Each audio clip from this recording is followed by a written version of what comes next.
गोंडवाना गणतंत्र पार्टी एवं बहुजन समाज पार्टी की गठबंधन सरकार बनने पर हाथी प्रभावित किसानों को शासन के नियमानुसार मुआवजा राशि तत्काल दिया जाएगा। समस्त विभाग के संविदा कर्मचारियों का वेतन विसंगति दूर कर नियमित किया जाएगा।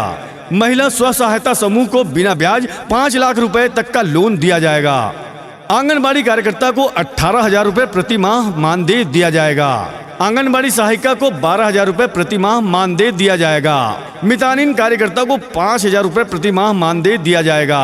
वृद्धा पेंशन, विधवा पेंशन, विकलांग पेंशन, परित्यक्ता पेंशन को 1,000 रुपए प्रति माह मानदेय दिया जाएगा।